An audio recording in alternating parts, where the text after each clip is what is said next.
Bimbo, and I'm the House historian at the Woodrow Wilson House here in Washington, D.C. And I'll be very brief because we're here to hear the two speakers coming up next for the seeds of Wilsonianism.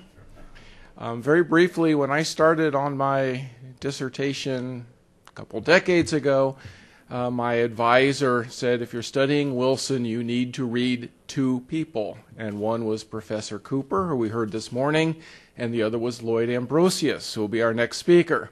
And when he found out I was working on Wilson in Mexico, he said, add Mark Gilderhus to that list. And so we are completing today my required reading list for my dissertation on the Woodrow Wilson Center's dime. Thank you all very much. But our first speaker today is Lloyd Ambrosius. He is the Samuel Clark Waugh Distinguished Professor of International Relations and Professor of History at the University of Nebraska-Lincoln, and has written many excellent books and articles on Wilson, the most recent one called Wilsonianism. And he will be followed by Mark Gilderhus, the Lyndon Johnson Chair of History at Texas Christian University, and he will speak on Revolution, War, and Expansion, Woodrow Wilson in Latin America. So if you please, let's give a welcome to Dr. Ambrosius.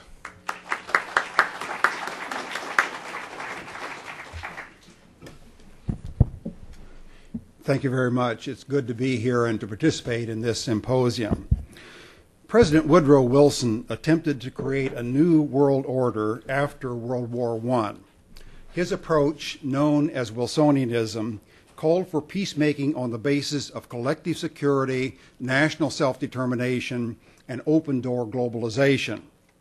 He expressed his belief in progress, which undergirded the promise that history would culminate in a new era of world peace.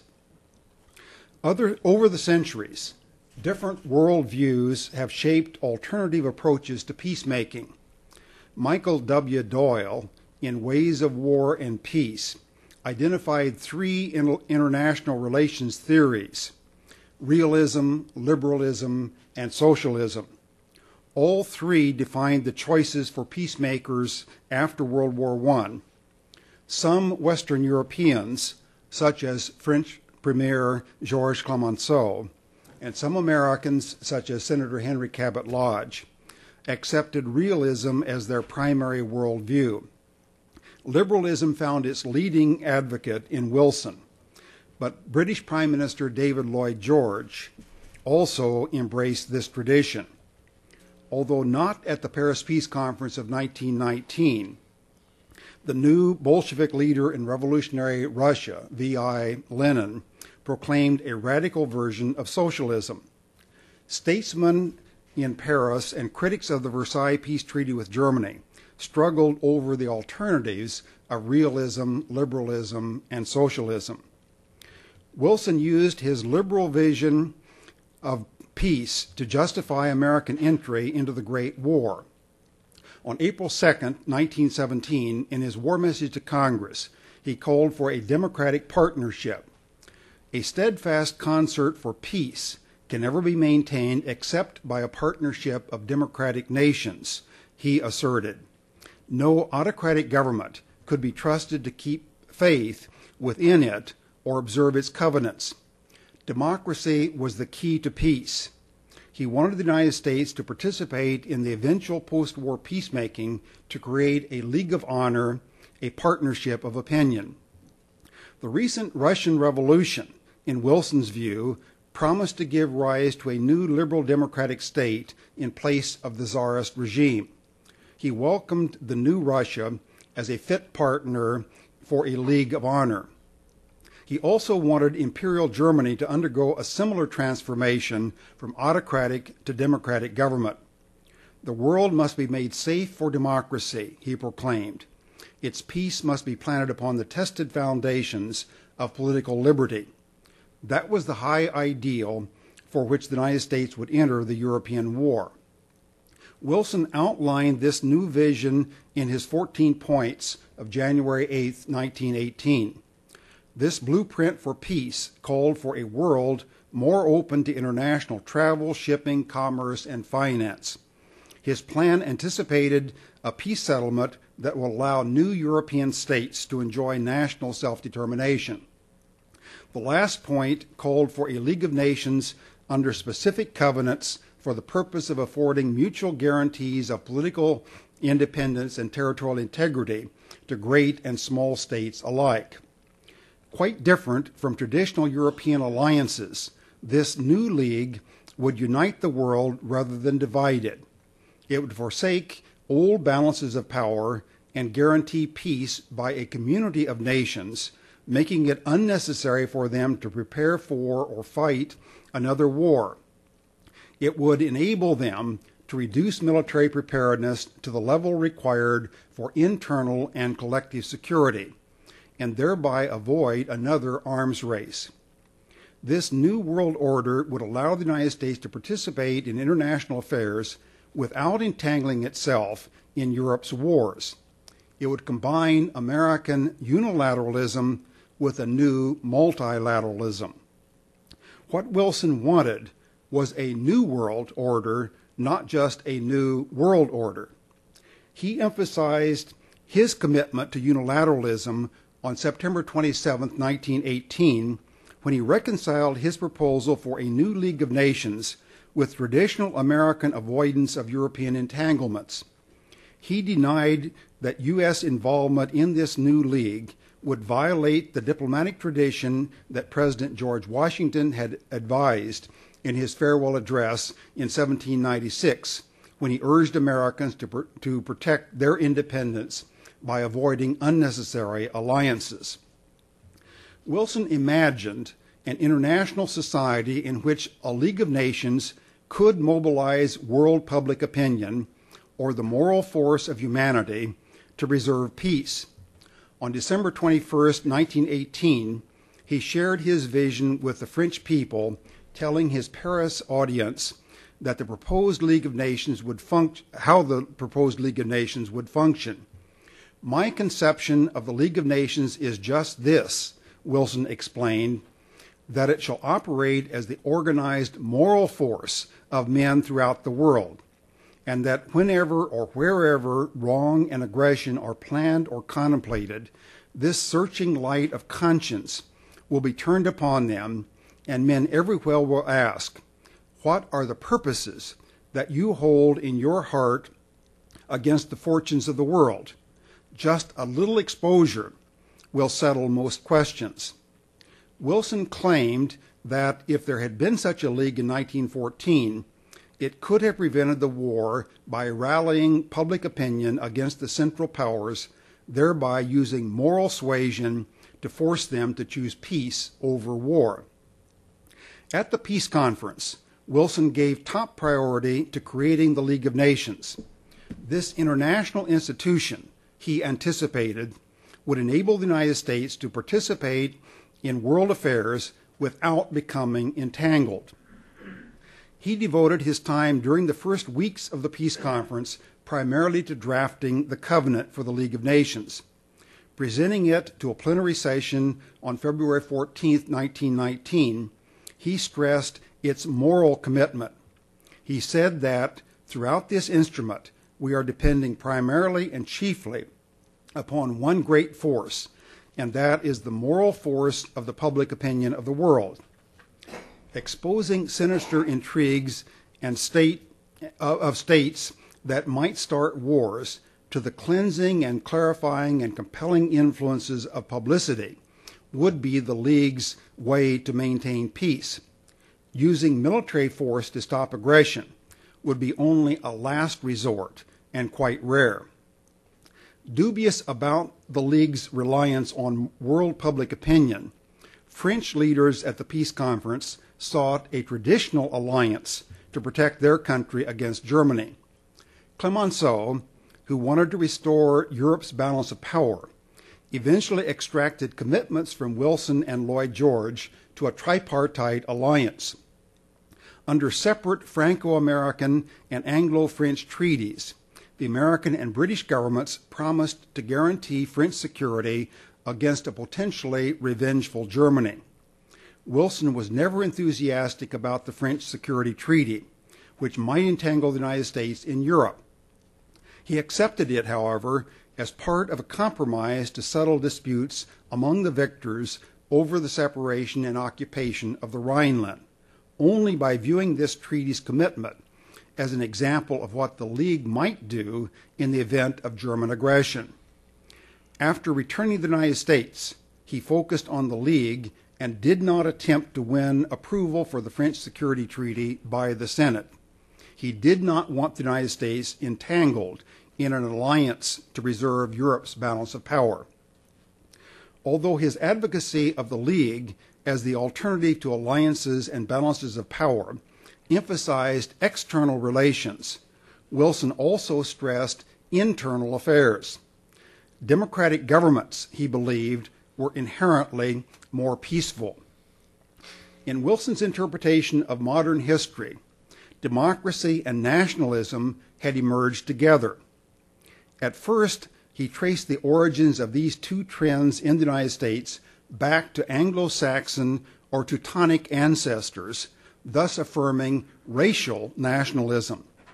In the 1890s, however, he shifted his focus from European origins to the American West. This new perspective emphasized civic nationalism. Shifting his focus from the Anglo-Saxon or Teutonic roots of the United States to the origins of American democracy on the western frontier, Wilson largely replaced the language of racial nationalism with the civic nationalist ideals of liberty and democracy. This Wilsonian vision of America's global mission for the 20th century promised a new world order. Paradoxically, it affirmed a European intellectual tradition with biblical and classical roots. It had not originated on the American frontier. As Jan Willem Schulte Nordholt observed, the myth of the West had come from the Old World, yet this myth undergirded the American mission as Wilson understood it. It depicted the United States as the last empire or the culmination of world history and gave Americans confidence in their future. Their new land represented a city on a hill or last frontier or end of history. Their incomparable empire was not really like those of other great powers that had risen and fallen. The myth promised the United States a happier destiny with unending progress. Wilson embraced this mythic American exceptionalism in his understanding of world history. Wilson applied this nationalist perspective to peacemaking after World War I. Within the framework of American exceptionalism, the United States offered the world its best hope for enduring peace. The League, which he saw as the centerpiece of the Versailles Treaty, promised a new era of international relations. It would protect modern civilization against barbarism. After returning home from Paris, Wilson reiterated these themes when he submitted the treaty to the Senate on July 10, 1919. Creating a new world order had not been easy, he said, because old entanglements of every kind stood in the way. But he had succeeded. The League, he claimed, would be an indispensable instrumentality for the maintenance of the new order in the world of civilized men. It would replace old rivalries with the united power of free nations to keep the peace. The League, he believed, would enable the American nation to provide worldwide leadership largely through its moral influence over public opinion and thus fulfill its God-given destiny. The stage is set, the destiny disclosed, the president concluded. It has come about by no plan of our conceiving, but by the hand of God who led us into this way. America shall in truth show the way. At stake was nothing less than the defense of civilization against the barbarism of another world war. Both internal affairs and external relations intersected in Wilson's principle of national self-determination. Conflicting definitions of self-determination depended on whether race and ethnicity or liberal civic ideals were given primacy. The choice between these two substantially influenced a nation's understanding of the principle. Although different advocates might concur on its importance in the peacemaking, they often disagreed over its meaning and application in particular instances. The principle combined the earlier concepts of state sovereignty and democracy. During World War I, Wilson made national self-determination a guiding principle of American foreign policy. On May 27, 1916, he declared that every people has a right to choose the sovereignty under which they shall live. He thought that small states, as well as great and powerful nations, should enjoy sovereignty and territorial integrity free from aggression. Wilson's concept of national self-determination helped Germany by limiting its post-war territorial losses. He opposed its dismemberment while favoring the transformation of its government into a democratic republic. At Paris in 1919, he sought to restrict Germany's territorial losses to what he had outlined in his 14 points. He approved both the French annexation of Alsace-Lorraine and the Polish corridor to the Baltic Sea, but he opposed most other extensive alterations in Germany's historical boundaries. Wilson resisted Germany's dismemberment, even for the sake of European security. He refused to consider French plans for separating the Rhineland from Germany because this would violate its right of national self-determination. French strategic arguments did not persuade him to sacrifice his principle. He also rejected Clemenceau's appeal for permanent occupation of the Rhineland, although he eventually acquiesced in its temporary occupation by U.S. and Allied troops for 15 years. He said, "I insist on maintaining the right of self-determination." The president resisted substantial adjustments in Germany's historical boundaries beyond what he had called for in his 14 points, even to prevent future German aggression. On Germany's eastern frontier, Wilson approved extensive changes to accommodate the new nation of Poland.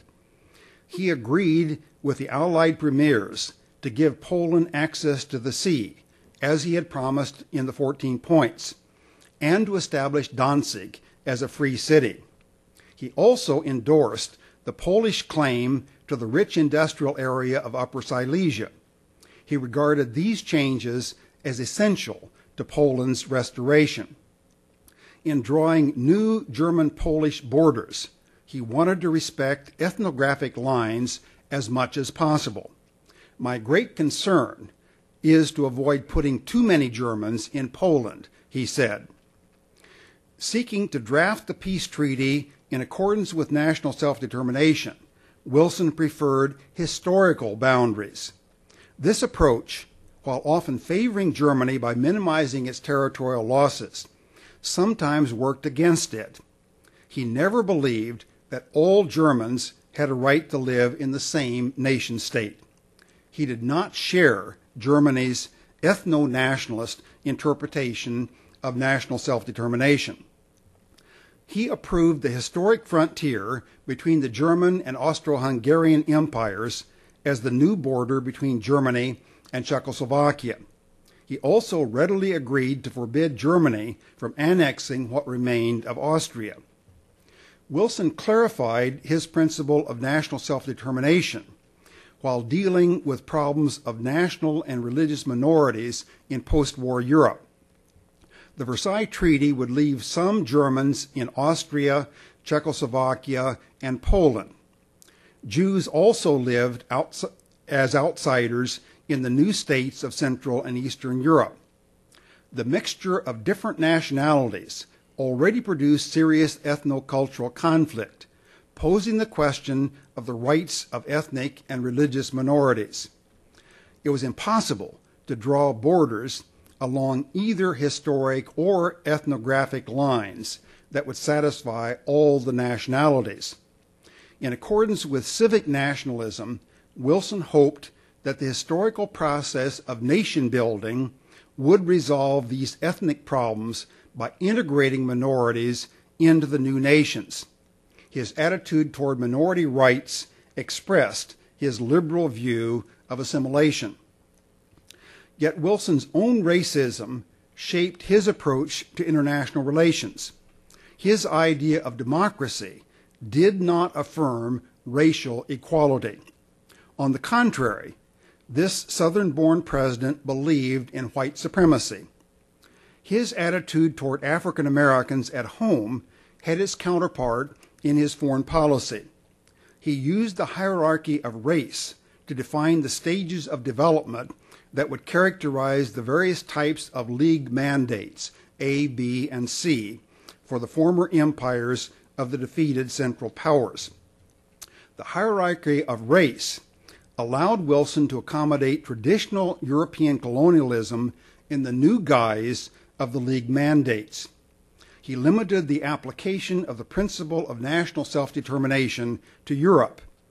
During the drafting of the Covenant for the League, he also rejected the Japanese amendment affirming the equality of all races or nations.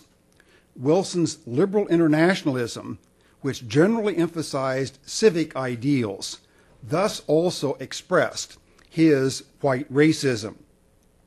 While seeking to avoid military obligations, Wilson wanted to make the world safe for capitalism as well as democracy. These were closely linked in his understanding of liberalism. American-style open-door economic globalization should replace the old European colonial empires. The League mandates, in his view, were a step in this direction. In effect, he wanted an informal American empire with extensive political and economic control, but without formal colonies or even a League mandate for the United States. He expected other democratic and capitalist nations to help achieve the goal, which he had outlined in his 14 points, of creating an international society that would promote economic modernization.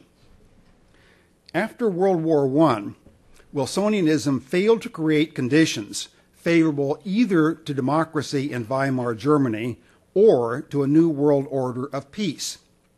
In After Victory, published in 2001, a comparative study of peacemaking in 1815, 1919, 1945, and 1989, G. John Eikenberry developed a persuasive argument that combined insights from the realist and liberal traditions of international relations theories. He emphasized the contributions of international institutions to peace. He recognized, moreover, that these institutions depended on a post-war strategic balance among the victorious and defeated great powers. Only with such a balance of power could an international society become viable. Wilson's peacemaking after World War I, which sought to avoid a new balance, contrasted with the earlier statecraft of European diplomats at the Congress of Vienna and with the later diplomacy of American and European leaders after World War II. Like Wilson, they sought to build new international institutions to preserve peace among the great powers.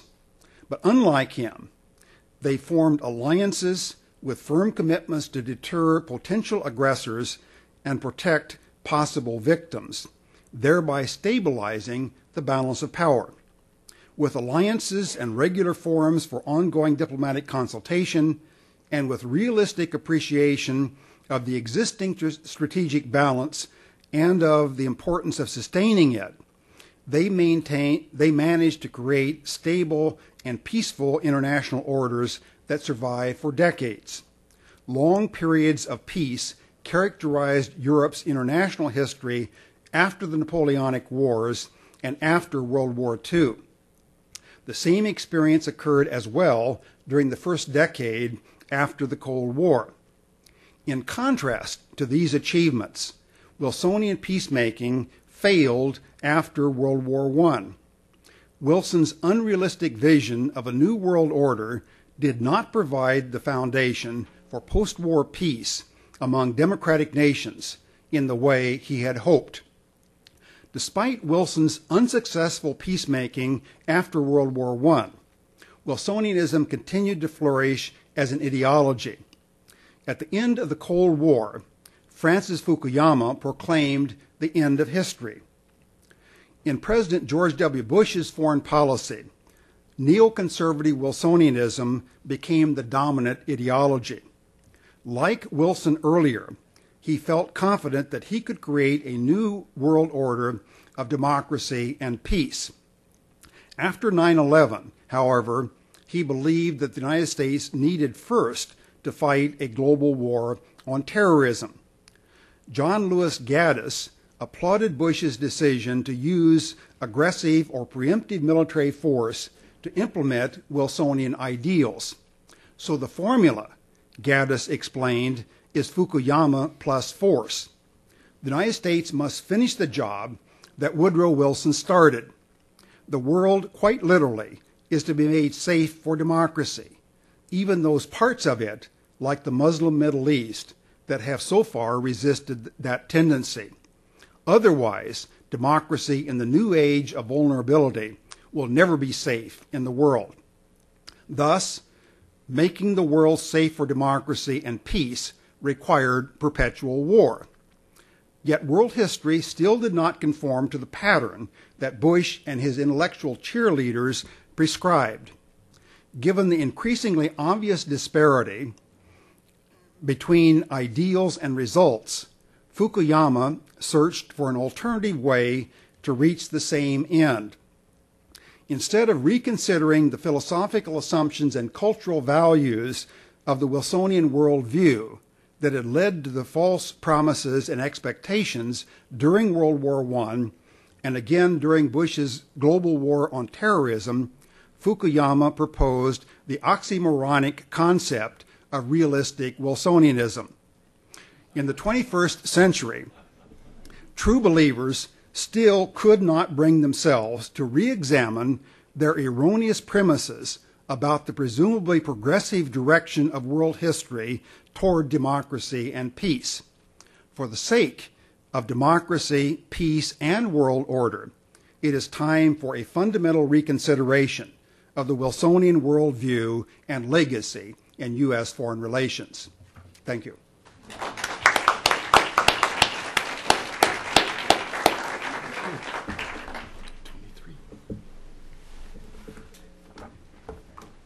Thank you. Our second speaker for this first panel this afternoon, again, is Mark Gilderhus, who will speak to us about Wilson and Latin America. Thank you, Mark. Glad that so many of you are still here and conscious. I, too, want to express my appreciation to the organizers for asking me to take part in this gathering. So far, so good. So far, great fun. I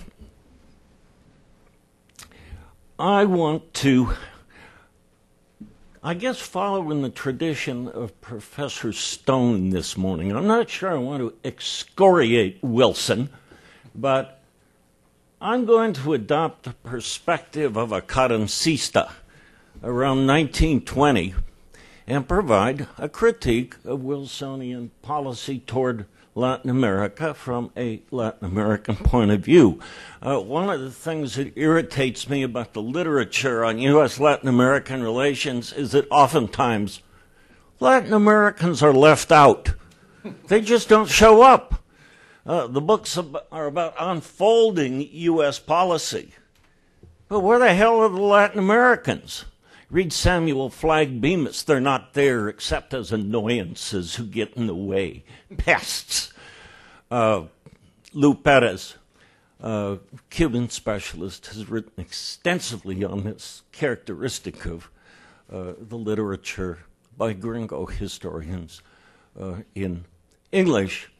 Latin Americans typically don't much appreciate U.S. foreign policy, and Latin Americans do not hold Woodrow Wilson in high esteem. There's an aphorism attributed to Porfirio Diaz. I can't guarantee that this is true, but the story goes like this. Don Porfirio is alleged to have said, "Pobre Mexico, tan lejos de Dios, tan próximo a los Estados Unidos." Poor Mexico, so far from God, so close to the United States.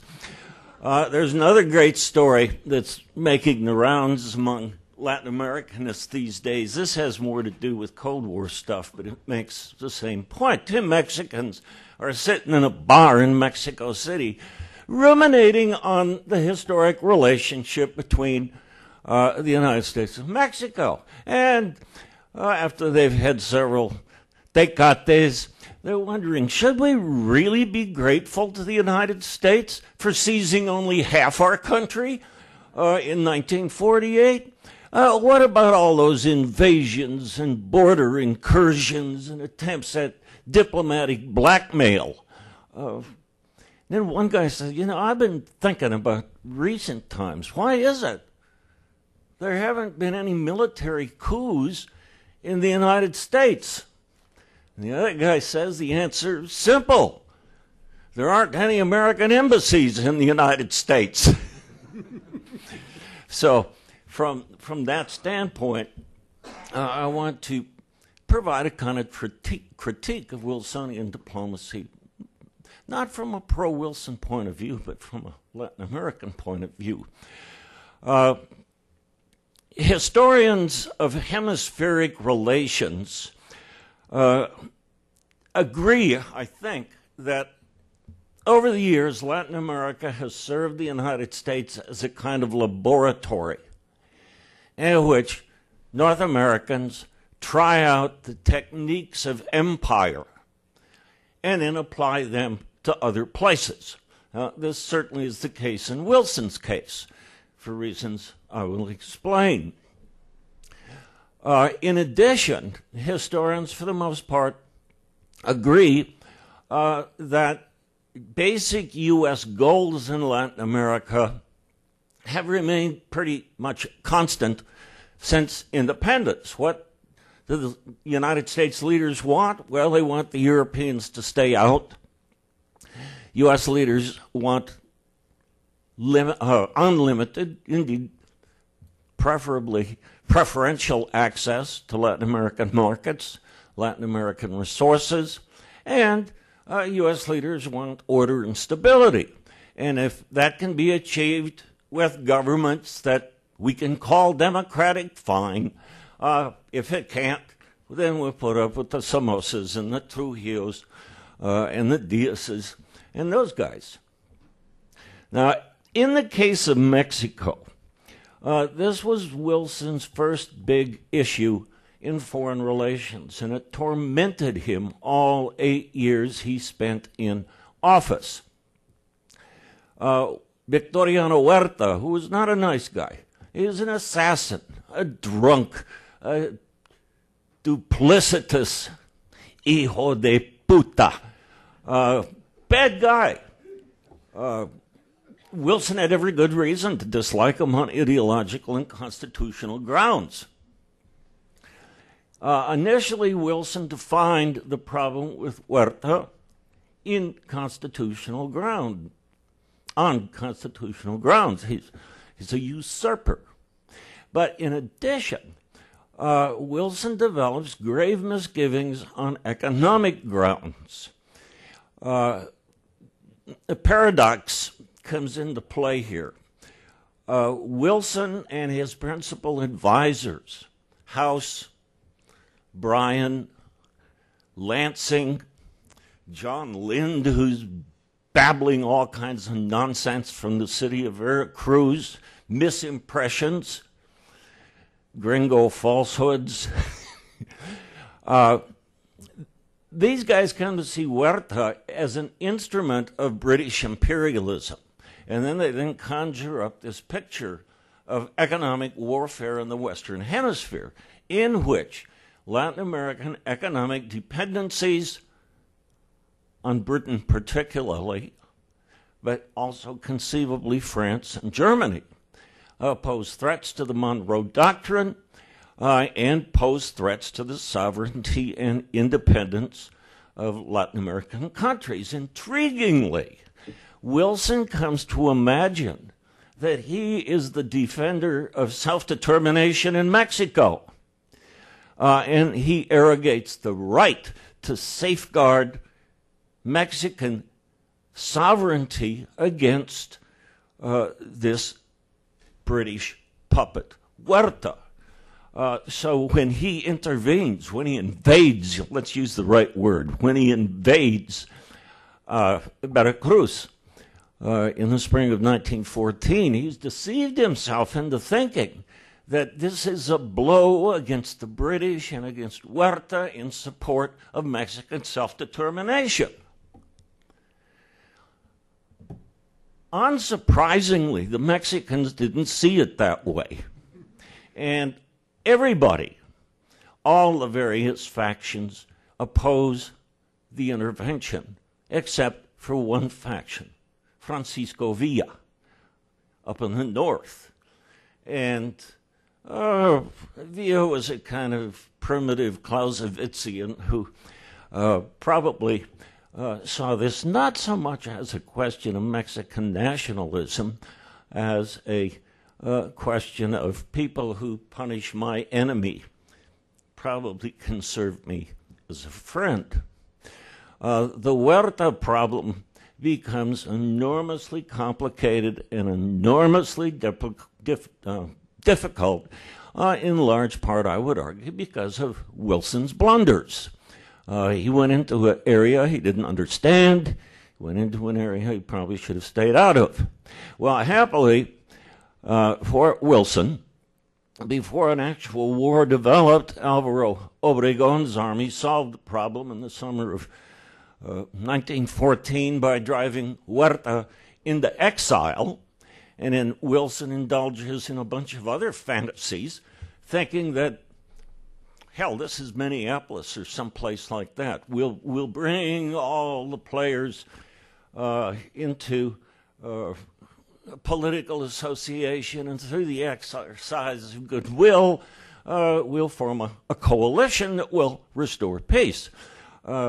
Misunderstands the nature of Mexican politics in this dreadful decade by a considerable margin.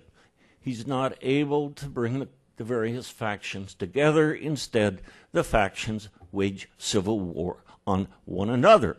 So you got, on the one hand, Pancho Villa, Emiliano Zapata, lined up against Carranza and his various allies, notably Álvaro Obregón. Wilson, in the autumn of 1915, finally had to concur that his efforts to build coalitions had failed. So under the leadership of Robert Lansing, now Secretary of State, a decision is made to bestow diplomatic recognition on Carranza, on grounds that he's the strongest among the various factional contenders, on grounds that he, better than any of the others, can institute some kind of a stable regime. This is done very reluctantly. And then, after it's done, relationships with Carranza deteriorate very sharply, and everybody knows about this. For one thing, Carranza does not control the border regions. So Pancho Villa undertakes an audacious attack against Columbus, New Mexico in the spring of 1916 in a conscious effort to show that Carranza does not deserve diplomatic recognition, that Carranza does not control the northern regions. Wilson's response, send in Blackjack Pershing with an army to track down Villa. Here, Wilson didn't show much understanding of guerrilla warfare either. The Villistas dispersed. Pershing never saw Villa. Villa got away and lived to fight again another day. The Pershing expedition came very close to bringing about a war between Mexico and the United States. And here I will credit Wilson, as Professor Cooper noted this morning, that Wilson's determination to avoid war figures prominently in this outcome. But I would insist, too, that Carranza's decision to avoid war figures just as prominently. Interestingly, it seems to me, whenever Carranza and Wilson went nose to nose in some kind of diplomatic encounter, Carranza won. I'll argue that with you later on if you're inclined. Second thing I want to mention has to do with Pan-Americanism. U.S. policy toward Latin America traditionally oscillates. The goals, as I indicated earlier, remain pretty much constant, but the tactics, the operational means of implementation change depending upon personalities and circumstances. Sometimes the United States uses outright coercion, Pershing expedition.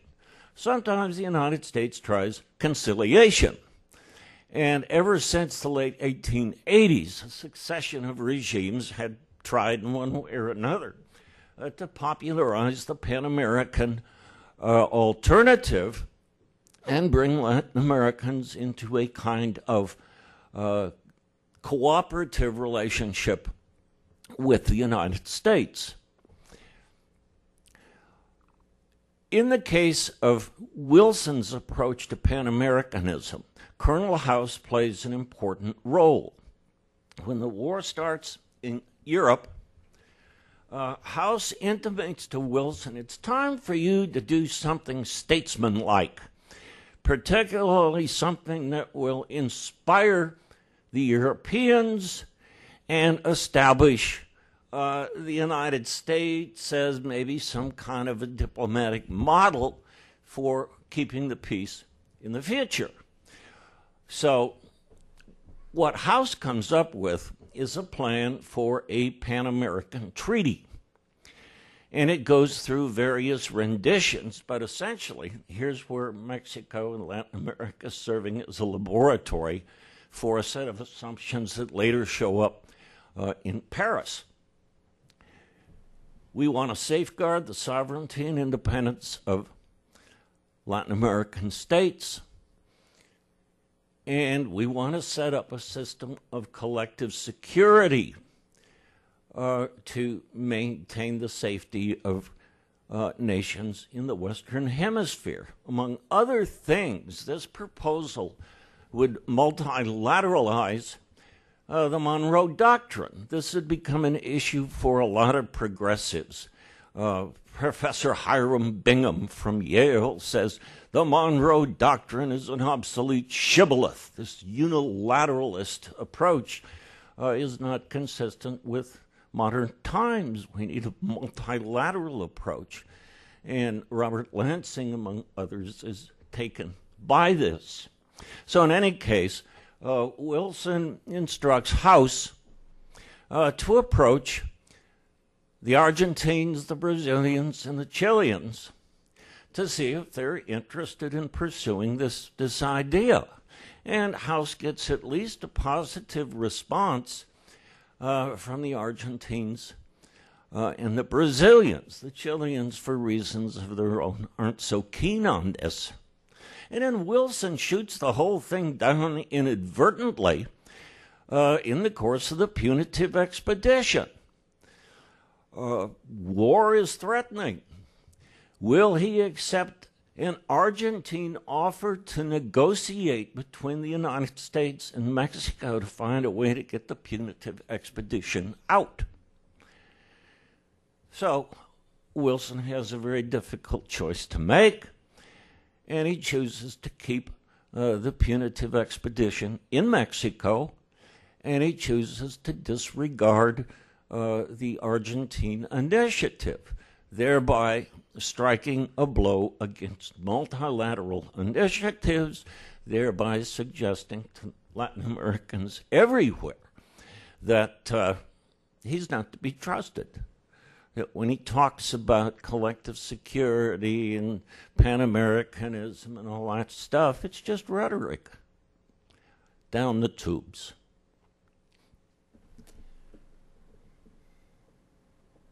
Third area of consideration, very briefly, Central America and the Caribbean. Frankly, I've never been able to keep the factional struggles in Central America straight, and I'm not even going to try.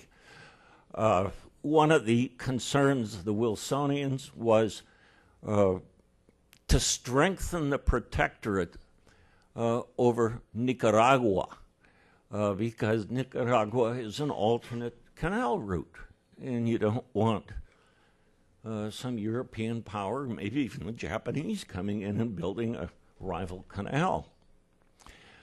In addition, Wilson invaded Haiti and the Dominican Republic, allegedly because there were German conspiracies afoot. Now, scholars such as Nancy Mitchell have searched the German archives and have found no indication that the Germans had any kind of an appetite for adventures in Haiti and the Dominican Republic. And it may be that geopoliticians have this one right, that the island of Hispaniola controls approachways to the Panama Canal, and therefore these wild and woolly places, admittedly, where the politics of coup d'etat and rebellion were ongoing things, geopoliticians may have had it right that the Americans wanted stability so that there could be no possibility of European intervention, and the security of the canal would be safeguarded. Last, I've got 2 minutes. Maybe I can do this in 4. Latin Americans hope to play a conspicuous role in the peacemaking, but that on their part was a delusion. Of course they're not going to play a conspicuous part in peacemaking. This was a big power show. All the Latin Americans sent delegations to Paris. Argentina may have been an exception. I can't remember right now. But even the Mexicans sent an unofficial delegate to watch what was going on. And they hoped to obtain representation on the various committees.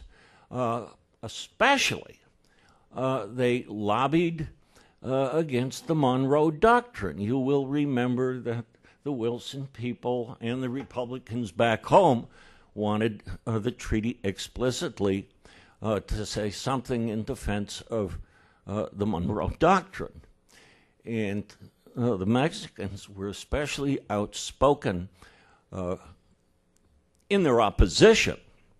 In fact, President Carranza in 1919 repudiated the Monroe Doctrine altogether and proclaimed his own Carranza Doctrine, saying that intervention by one country in the affairs of another country is never legitimate, and that Mexican sovereignty cannot be violated by outsiders under any circumstance. So to bring this to a conclusion, it seems to me The Wilson record in Latin America does not deserve much by way of praise. And let me read a paragraph here from my paper. This is the last paragraph.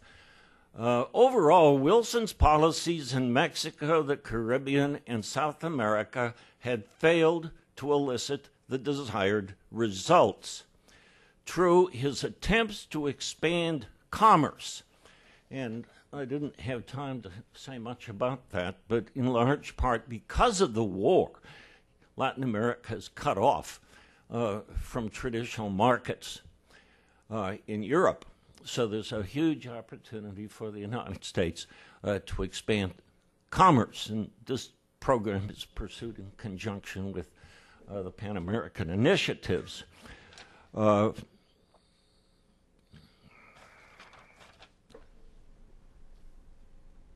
True, Wilson's attempts to expand commerce had some good effects, mainly as a consequence of propitious circumstances created by the First World War.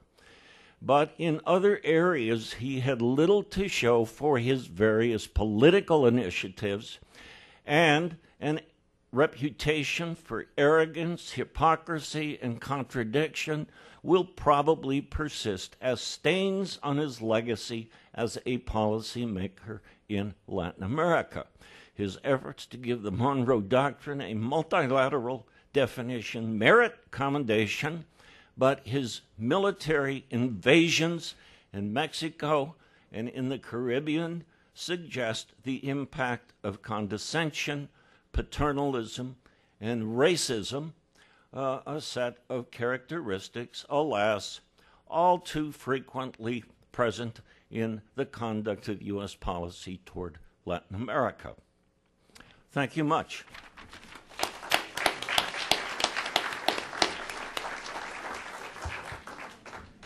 And I think we still have about 9 minutes, so if anybody has any questions, we don't have mics, it looks, to take around, so you'll just have to speak. Oh, we do. Good. Okay. So just stick your hand up, and the young lady in the back will take a mic, and you can ask a question of our panel.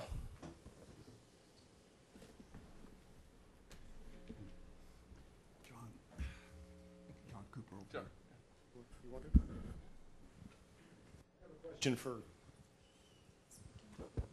Question for Mark Gilderhus.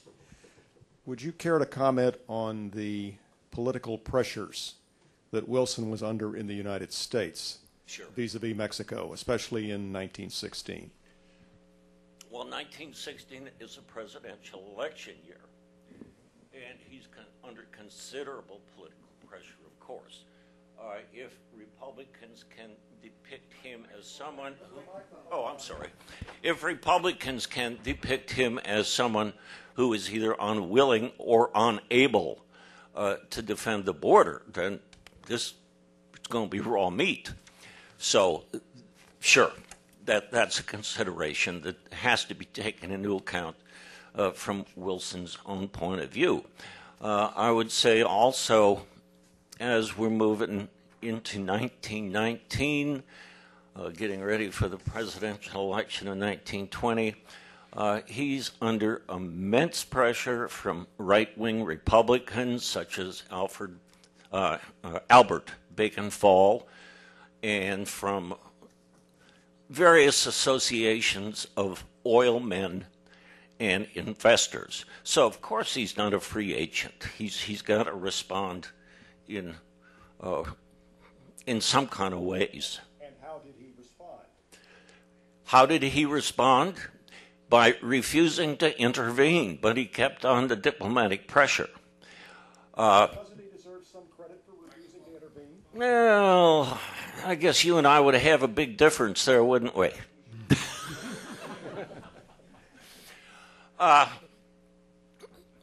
I've struggled with that one over the years.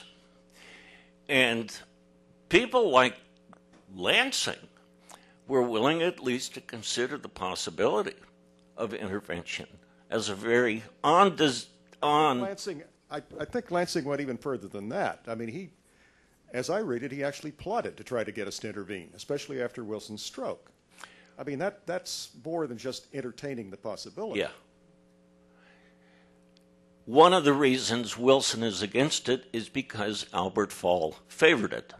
Now, in Fall's rendition, intervention in itself wasn't so important. There were people around who invoked Cuba as a model. Let's turn Mexico into a protectorate.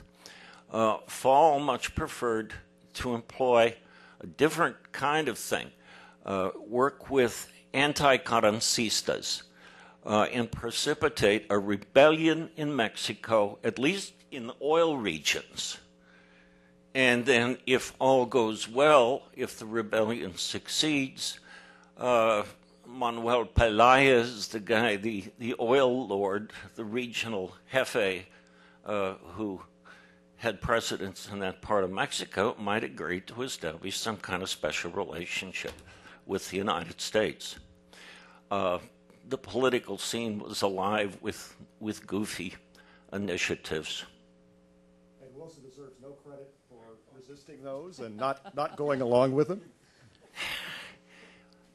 I'll give him some credit.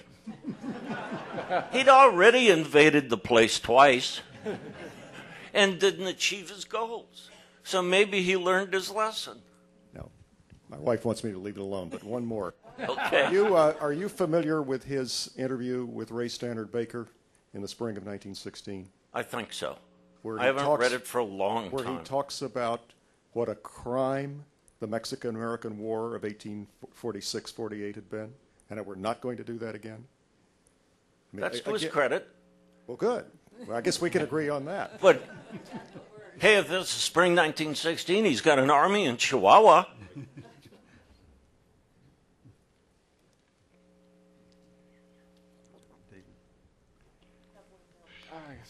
Okay. I don't know. This question's for Lloyd Ambrosius. I wondered if you could expand more on Wilson's options for forming strategic or balance of power alliances at a time when, in world opinion and especially amongst public opinion, it had been entirely discredited, that entire approach to foreign policy and world order. It seems to me to be very difficult in the wake of the disintegration of such alliances and such a strategic or geopolitical vision for the world to have pursued that type of a strategy. And I was wondering if you see viable options that he could have followed that would have been more realistic. There was a long tradition that really developed during the 19th century of Americans opposing the very concept of a balance of power, and that tradition, of course, is one that Wilson picked up, and one that a good many commentators, a good many political scientists, for example, also pick up and adhere to, many historians as well. That really related to the desire on the part of Americans not to have a balance of power in the New World, which of course would prevent the United States from establishing its new empire in the New World or its hegemony in the New World. So it's out of that kind of tradition that Wilson came. From my point of view, there really isn't any alternative to a balance of power. There are two theoretical alternatives to a balance of power, and most people who criticize the very idea of a balance of power don't really look at the logic of their criticism. On one extreme, if you don't want a balance of power, you are willing to be totally submissive and let someone else dominate you. I don't know any political leader who takes that point of view, or any academic for that matter who takes that point of view. The other extreme is that you have total power. You are omnipotent. No great power, even the United States in the 21st century, is not omnipotent. So if you are not wanting to be impotent, and if you cannot be omnipotent, the only alternative that is before you is to live in a world where you have some power, maybe even great power, but you don't have exclusive power. Or in other words, you operate within a balance of power system out of necessity. It seems to me that the problem with denunciation of the very idea of a balance of power is that you simply fail to come to grips with living in that kind of world, which is the kind of world that the United States has lived in during the 20th century and continues to live in the 21st century. You cannot really protect your security without having some degree of order, and that degree of order requires balancing power, deciding what is important and what is less important, not squandering your power in efforts that cannot be successful because you do not have that much power to squander. So that brings you right back to the essential hard questions about what kind of balance do you want. Wilson simply wasn't addressing those questions. His total criticism of a balance of power meant that in theory he wasn't even looking at those issues. In practice, of course, he couldn't avoid them because that was the nature of the world. Well, couldn't you make the case that his League of Nations, it's very simplistic to draw it as a sort of utopian fantasy of communal government, that it was, in fact, an attempt to rationalize an entire system of alliances where through some form of democratic exchange between government representatives of government, it was clear that certain governments had more power, but no government was omnipotent, but that every government representative had the chance, at least, to publicize their point of view through this global forum. And I don't think that fits into either of the polar alternatives that you described. But I guess my original question was, even if from our perspective we accept that we live in a realist world, that doesn't speak to the mindset of the time and the options open to Wilson. And I'm just wondering if there was a particular class of thinkers that at that time were propagating the type of worldview that you're speaking about now. Let me make clear my position in terms of the League of Nations. When I criticize the League as in some respects being idealistic, I'm not totally criticizing the importance of international institutions. It seems to me that the League of Nations and later the United Nations had a tremendously important role to play as international institutions. And that role was to provide the forum where diplomats could come together, recognize their differences, try to work out compromises, or in other words, that would be a peaceful arena in which the global balance of power could play out. That kind of role is tremendously important and has been through the United Nations even more than through the League of Nations earlier. So I think that was a major contribution. My criticism is more particular, and my criticism is of Wilson's idea of world public opinion. The concept of world public opinion as Wilson articulated it is, I think, pure mythology. It homogenizes the world. It presupposes that there is such a thing as world public opinion. If you know very much about the rich cultural diversity of the world, the different religions, the different racial or ethnic makeup of different nations, all of that is a rich texture of the whole world, and that cannot be homogenized into a single thing called world public opinion. By suggesting that you could mobilize world public opinion through the League of Nations, and in that way prevent future war, or if only the League had existed in 1914, it could have prevented World War I. I think that is terribly simplistic, and that reflects a kind of lack of understanding of the diversity or pluralism of the real world. Okay, actually, I think we're just a little bit over if we're going to stick to the schedule since we started 15 minutes early. But I think we can probably continue this discussion offline and take a break for about 15 minutes, and then we'll have our last panel on post-Wilsonian Wilsonianism. Thank you.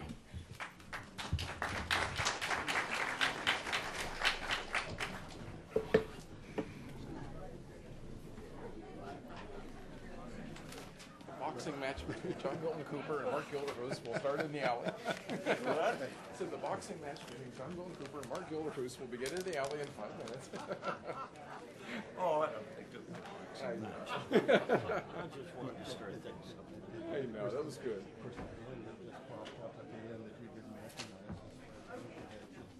Oh. Oh, okay. Oh, shoot, I missed that. So I hit a hot button and he had his hand up. Okay, I don't know Frank, so I didn't recognize it. Right here. In the second row. Okay. Oh, that's Frank. Okay. Yeah, I never understood the idea of world public opinion either. So.